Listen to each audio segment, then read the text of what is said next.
ಎಲ್ಲರಿಗೂ ನಮಸ್ಕಾರ. ಅಚ್ಚ ಕನ್ನಡತಿ ಚಾನಲ್ಗೆ ಸ್ವಾಗತ. ಇವತ್ತಿನ ವಿಷಯ ಬಂದು ಗೋಲ್ಡ್ ಕವರಿಂಗ್ ಚೈನ್ನ ಪಾಲಿಷ್ ಮಾಡೋದು ಹೇಗೆ, ಮನೇಲಿ ಖರ್ಚಿಲ್ಲದೆ ಆರಾಮಾಗಿ ಮಾಡೋದು ಹೇಗೆ ಅಂತ ನೋಡೋಣ ಬನ್ನಿ.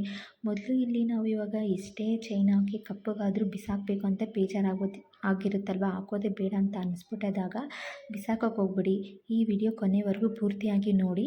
ಇವಾಗ ನಾನು ಒಂದು ಬೌಲ್ ತೊಗೊಂಡಿದ್ದೀನಿ. ಅದಕ್ಕೆ ನಮ್ಮದು ಏನು ಗೋಲ್ಡ್ ಕವರಿಂಗ್ ಚೈನ್ ಇರುತ್ತಲ್ವ ಅದು ಹಾಕಬೇಕು. ಅದು ಹಾಕಾದ್ಮೇಲೆ ಅರ್ಧ ಹೋಳು ನಿಂಬೆ ರಸ ಅದನ್ನು ಪೂರ್ತಿಯಾಗಿ ನಾವು ಈ ಚೈನ್ಗೆ ಹಾಕಿಬಿಡಬೇಕು. ಚೆನ್ನಾಗಿ ಹಾಕಾದ್ಮೇಲೆ 5ರಿಂದ 10 ನಿಮಿಷ ಕೈ ಚೆನ್ನಾಗಿ ಚೈನನ್ನು ಅಲ್ಲಾಡಿಸ್ಬೇಕು. 10 ನಿಮಿಷ ಆದಮೇಲೆ ಇದನ್ನು ಚೈನು 15 ನಿಮಿಷ ಬಿಟ್ಬಿಡಬೇಕು. ಚೆನ್ನಾಗಿ ಇದು ನೆನಿಬೇಕು. 15 ನಿಮಿಷವರೆಗೆ ಬಿಟ್ಬಿಡಬೇಕು.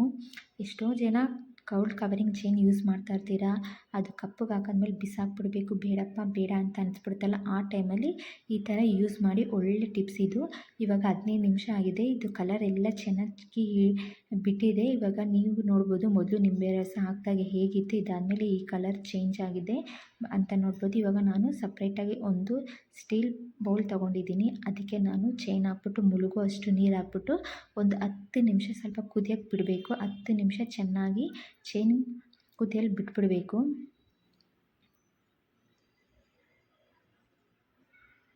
ಮನೇಲೇ ಆರಾಮಾಗಿ ಮಾಡ್ಕೋಬೋದು. ಇವಾಗ ಅರ್ಧ ಹೋಳು ಏನು ನಿಂಬೆಹಣ್ಣು ಸಿಪ್ಪೆ ಇರುತ್ತಲ್ವ ಹಿಂಡ್ಕೊಂಡಿರ್ತೀವಿ, ಅದು ಬಿಸಾಕೋಕ್ಕೆ ಹೋಗ್ಬಾರ್ದು. ಅದು ಇದ್ರ ಜೊತೆನೇ ಹಾಕಿ 10 ನಿಮಿಷ ಚೆನ್ನಾಗಿ ಕುದಿಯೋಕ್ಕೆ ಬಿಟ್ಬಿಡಬೇಕು. ಚೆನ್ನಾಗಿ ಚೈನು ಸಹ ಕುದಿಬೇಕು. ಹಾಗೆ 10 ನಿಮಿಷ ಮಾಡಬಹುದು, ಕುದಿಬೇಕು. ಇದಕ್ಕೆ ನಾನು ಚಿಟಿಕೆ ಆಗೋಷ್ಟು ಸ್ವಲ್ಪ ಅರಿಶಿನ ಪುಡಿ ಹಾಕ್ಬಿಟ್ಟು 15 ನಿಮಿಷ ಚೆನ್ನಾಗಿ ಕುದಿಯೋಕ್ಕೆ ಬಿಡಬೇಕು. ಇನ್ನು 15 ನಿಮಿಷ ಚೆನ್ನಾಗಿ ಎಕ್ಸ್ಟ್ರಾ ಚೈನು ಚೆನ್ನಾಗಿ ಕುದಿಲಿ ಅಂತ ಬಿಟ್ಬಿಡಬೇಕು. ಚೈನು ಸಹ ಒಳಗಡೆನೇ ಇದೆ.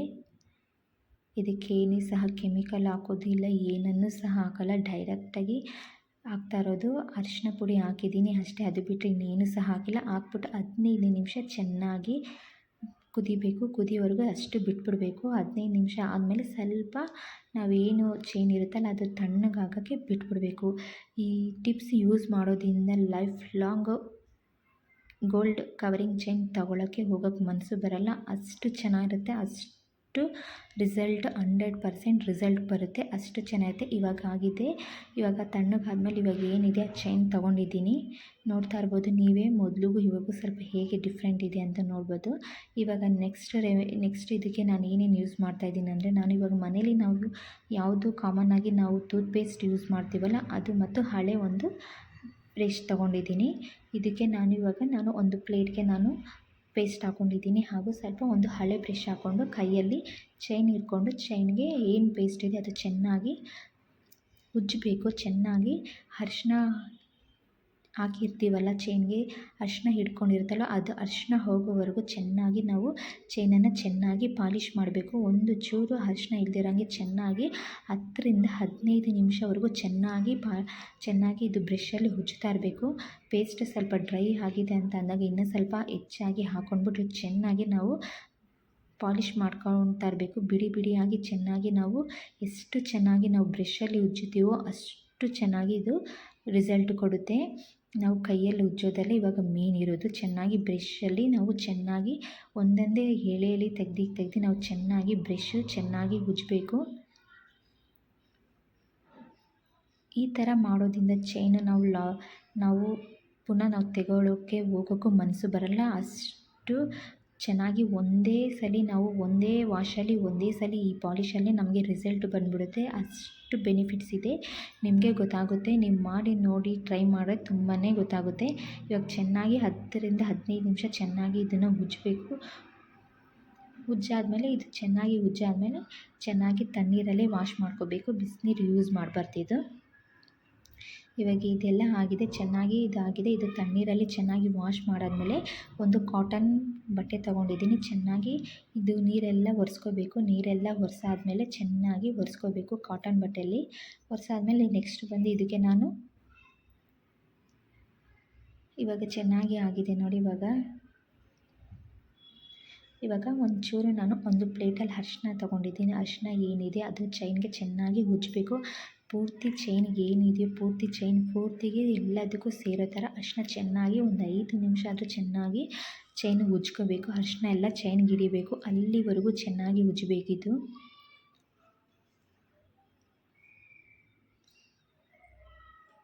ಚೆನ್ನಾಗಾಗಿದೆ. ಇವಾಗ ಫುಲ್ಲು ಅರಿಶಿನ ಎಲ್ಲ ಚೈನ್ಗೆ ಹಿಡಿದಿದೆ.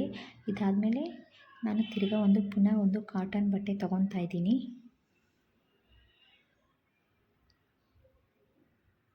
ಕಾಟನ್ ಬಟ್ಟೆಯಲ್ಲಿ ಅರಿಶಿನ ಏನು ಹಾಕಿರ್ತೀವಲ್ಲ ಅದು ಚೈನ್ಗೆ ಹಿಡಿದಿರುತ್ತಲ್ಲ, ಅರಿಶಿನ ಎಲ್ಲ ಬಟ್ಟೆಯಲ್ಲಿ ಹಿಡಿಬೇಕು. ಹಾಗೆ ಚೆನ್ನಾಗಿ ಬಟ್ಟೆಯಲ್ಲಿ ಒರೆಸ್ಕೋಬೇಕು. ಚೆನ್ನಾಗಿ ಒರೆಸಾದ್ಮೇಲೆ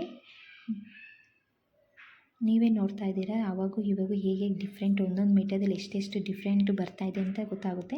ಇವಾಗ ಮನೇಲಿ ನಾವು ಯೂಸ್ ಮಾಡೋ ಅಂಥ ಪಾಂಡ್ಸ್ ಪೌಡರ್ ಅದ್ರ ಸರಿ ಯಾವ ಪೌಡರ್ ಯೂಸ್ ಮಾಡ್ತೀವೋ ಅದನ್ನು ನಾನು ಒಂದು ಕೈಗೆ ಹಾಕ್ಕೊತಾ ಇದ್ದೀನಿ. ಒಂದು ಸ್ವಲ್ಪ ಹಾಕ್ಕೊಂಡ್ಬಿಟ್ಟಾದ್ಮೇಲೆ ಈ ಚೈನ್ ಏನಿದೆಯೋ ಅದನ್ನು ಚೆನ್ನಾಗಿ ಇದಕ್ಕೆ ಪೌಡರ್ನ ಚೈನ್ಗೆ ಮಿಕ್ಸ್ ಆಗೋ ಥರ ಚೆನ್ನಾಗಿ ಉಜ್ಜಬೇಕು. ಚೆನ್ನಾಗಿ ಚೈನ್ ಹಿಡಿದು ಎಳೆಯಾಗಿ ಚೆನ್ನಾಗಿ ಪೌಡರು ಚೈನ್ಗೆ ಹಿಡಿಬೇಕು. ಅಲ್ಲಿವರೆಗೂ ಚೆನ್ನಾಗಿ ಇದು ಚೈನ್ಗೆ ಹಾಕೋಬೇಕು. ಚೆನ್ನಾಗಿ ಮಸಾಜ್ ಥರನೇ ಅನ್ಕೋಬೋದು, ಮಸಾಜೇ ಮಾಡಬೇಕು. ಅಲ್ಲಿವರೆಗೂ ಚೆನ್ನಾಗಿ ಚೈನನ್ನು ಕೈಲಿ ಇಟ್ಕೊಂಡು ಉಜ್ಜುತ್ತಾ ಇರಬೇಕು. ಉಜ್ಜಾದ್ಮೇಲೆ 10 ನಿಮಿಷ ಚೆನ್ನಾಗಿ ಉಜ್ಜಬೇಕು. ಉಜ್ಜಾದ್ಮೇಲೆ ಎಕ್ಸ್ಟ್ರಾ ಏನೇನು ಪೌಡ್ರ್ ಇರುತ್ತೆ, ಏನೇನು ಸ್ವಲ್ಪ ಅರಿಶಿನ ಏನೇನಿರುತ್ತೆ ಅದು ಒಂದು ಡ್ರೈ ಬ್ರಷ್ ಇರುತ್ತಲ್ಲ ಅದಲ್ಲಿ ಸ್ವಲ್ಪ ಉಜ್ಜಿಬಿಟ್ರೆ ಇವಾಗ ಏನು ಅರಿಶಿನ ಇರುತ್ತೋ ಅಥವಾ ಪೌಡರ್ ಇರುತ್ತೋ ಅದೆಲ್ಲ ಕ್ಲಿಯರ್ ಆಗುತ್ತೆ. ಇವಾಗ ಚೈನ್ ನೋಡ್ಬೋದು, ಮೊದಲಿಗೂ ಇವಾಗೂ ಎಷ್ಟು ಡಿಫ್ರೆಂಟ್ ಇದೆ ಅಂತಲೇ ನೀವು ನೋಡ್ಬೋದು. ಆರಾಮಾಗಿ ಮನೇಲಿ ₹1 ಖರ್ಚಿಲ್ಲದೆ ನಾವೇ ಆರಾಮಾಗಿ ಗೋಲ್ಡ್ ಕವರಿಂಗ್ ಚೈನನ್ನು ನಾವೇ ಆರಾಮಾಗಿ ಪಾಲಿಷ್ ಮಾಡ್ಕೋಬೋದು. ₹1 ಖರ್ಚಿಲ್ಲ. ಇವಾಗ ಹೊಸಾಗೆ ತಂದಿರೋ ಹಾಗೆ ಅಷ್ಟು ಚೆನ್ನಾಗಿದೆ, ಫಳ ಅಂತ ಹೊಳಿದೆ, ಅಷ್ಟು ಚೆನ್ನಾಗಿದೆ. ಆರಾಮಾಗಿ ನೀವೇ ಮನೆಯಲ್ಲಿ ಮಾಡ್ಕೋಬೋದು. ಇನ್ನು ಉಳಿದಿರೋಂಥ ಇದು ನಾವೇನು ಚೈನಾಗಿ ಕುದಿಸಿರ್ತೀವಲ್ಲ ಅದು ಬಿಸಾಕೋಕ್ಕೆ ಹೋಗ್ಬಾರ್ದು. ಇದು ಒಂದು ಸಪ್ರೇಟಾಗಿ ಒಂದು ಬೌಲ್ ತೊಗೊಂಡು ಸಿಂಕಿಗೆ ತುಂಬ ಗಲೀಜಾಗಿರುತ್ತಲ್ಲ, ಡಸ್ಟ್ ಇರುತ್ತಲ್ವ, ಕರೆ ಕಟ್ಕೊಂಡಿರುತ್ತಲ್ಲ, ಅದಕ್ಕೊಂಚೂರು ಸ್ವಲ್ಪ ಸಾಲ್ಟ್ ಪೌಡರ್ ಹಾಕಿ ಸ್ವಲ್ಪ ಸೋಡಾ ಹಾಕ್ಬಿಟ್ಟು ಏನು ಸಿಂಕಲ್ಲಿ ಏನು ಗಟ್ಟಿಯಾಗಿ ಸಿಂಕಲ್ಲಿ ಇರುತ್ತಲ್ವ, ಡಸ್ಟ್ ಆಗಿರುತ್ತಲ್ವ, ಸಿಂಕಲ್ಲಿ ಕರೆ ಆಗಿರುತ್ತವ ಅದಕ್ಕೆ ಹಾಕಿ ಉಜ್ಜಿ ಒಂದು 10 ನಿಮಿಷ ಬಿಟ್ಬಿಡಬೇಕು. ಬಿಟ್ಟಾದಮೇಲೆ ಒಂದು 10 ನಿಮಿಷ ಬಿಟ್ಟಾದಮೇಲೆ ಏನಿದೆಯೋ ಬ್ರಷಲ್ಲಿ ನಾವು ಈ ಥರ ಉಜ್ಕೊಂಡ್ಬಿಟ್ಟು ಒಂದು 10 ನಿಮಿಷ ಬಿಟ್ಟಾದಮೇಲೆ ಸ್ವಲ್ಪ ವಾಶ್ ಮಾಡಿಬಿಟ್ಟೆ ಅದೆಲ್ಲ ಕ್ಲಿಯರ್ ಆಗುತ್ತೆ. ಮೊದಲು ಥರ ಫಳ ಅಂತ ಹೇಗೆ ಹೊಳ್ಕೊಂಡು ಚೆನ್ನಾಗಿ ಬರುತ್ತೆ. ಇದನ್ನು ಯೂಸ್ ಮಾಡ್ಕೋಬೋದು. ಬಾತ್ರೂಮಲ್ಲಿ ಕರೆ ಕಟ್ಟೆ ಟೈಲ್ಸ್ಗಾದರೂ ಸರಿ, ಮತ್ತು ಸ್ವಿಚ್ ಹತ್ರ ಆದರೂ ಸರಿ, ಎಲ್ಲನೂ ಕ್ಲೀನ್ ಮಾಡ್ಕೋಬೋದು. ಆರಾಮಾಗಿ ಮನೇಲಿ ಖರ್ಚಿಲ್ಲದೆ ಈ ಥರ ಸಣ್ಣ ಪುಟ್ಟ ರೆಮಿಡೀಸ್ ನಾವೇ ಮನೇಲಿ ಮಾಡ್ಕೋಬೋದು. ಅಷ್ಟು ಬೆನಿಫಿಟ್ಸ್ ಇದೆ. ಬಾತ್ರೂಮಲ್ಲಾದರೂ ಸರಿ, ವಾಶ್ರೂಮಲ್ಲಾದರೂ ಸರಿ, ಟಬ್ಬಲ್ಲಿ ಏನೇ ಒಂದು ಕ್ಲೀನ್ ಆಗಿದ್ರು, ಗ್ಯಾಸ್ ಸ್ಟವ್ ಬರ್ನಲ್ಲಾದರೂ ಸರಿ ಈ ಥರ ನಾವು ಕ್ಲೀನ್ ಮಾಡ್ಕೋಬೋದು.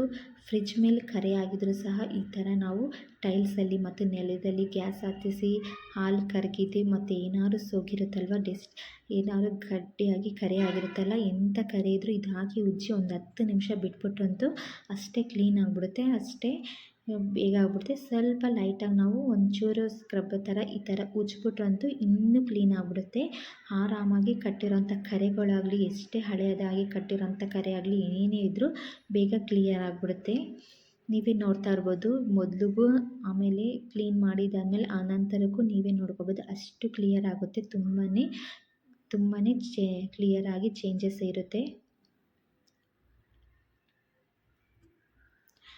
ಉಜ್ಜಾದ್ಮೇಲೆ 10-15 ನಿಮಿಷ ಬಿಟ್ಟಾದಮೇಲೆ ತಿರ್ಗಾ ಬ್ರಷಲ್ಲಿ ಉಜ್ಜಾದ್ಮೇಲೆ ಎಲ್ಲ ವಾಶ್ ಮಾಡಾದ್ಮೇಲೆ ಹೇಗಿರುತ್ತೆ ಅಂತ ನೀವೇ ನೋಡಿ. ಇವಾಗ ಮೊದಲಿಗೂ ಅದ ನಂತರದಕ್ಕೂ ನೀವೇ ವ್ಯತ್ಯಾಸ ನೋಡ್ಕೋಬೋದು. ಚೈನ್ ಮಾಡೋದಕ್ಕೂ ಯೂಸ್ ಇದೆ. ಚೈನ್ ಮಾಡಾದಮೇಲೆ ಆ ನೀರನ್ನು ಬಿಸಾಕಬೇಡಿ, ಅದರಿಂದನೂ ಸಹ ತುಂಬ ಉಪಯೋಗನೇ ಇದೆ. ಸಿಂಕೆಲ್ಲ ಕ್ಲೀನ್ ಆಗುತ್ತೆ. ಹಾಗೂ ಬಾತ್ರೂಮಲ್ಲಿ ಟಬ್ ಆದರೆ ಸರಿ, ಮತ್ತು ಸ್ವಿಚ್ ಬೋರ್ಡ್ ಹತ್ರ ಅದು ವಾಷಿಂಗ್ ಮಿಷಿನ್ ಕಲೆ ಆಗಿದ್ರೆ ಸರಿ, ಫ್ರಿಜ್ದು ಏನೇ ಒಂದು ಟೈಲ್ಸು, ಗ್ಯಾಸ್ ಸ್ಟವ್ ಹತ್ರ ಬರ್ನಲ್ಲಿ ಏನೇ ಒಂದು ಇದಾಗಿದ್ರೆ ಇದು ಕ್ಲಿಯರ್ ಆಗುತ್ತೆ. ಈ ವಿಡಿಯೋ ನಿಮಗೆ ಇಷ್ಟವಾದರೆ ಲೈಕ್ ಮಾಡಿ, ಶೇರ್ ಮಾಡಿ, ತಪ್ಪದೆ ಕೊನೆವರೆಗೂ ವಿಡಿಯೋ ಮಾಡಿ. ತುಂಬ ಯೂಸ್ಫುಲ್ ಆಗುತ್ತೆ ಈ ವಿಡಿಯೋ. ಧನ್ಯವಾದ.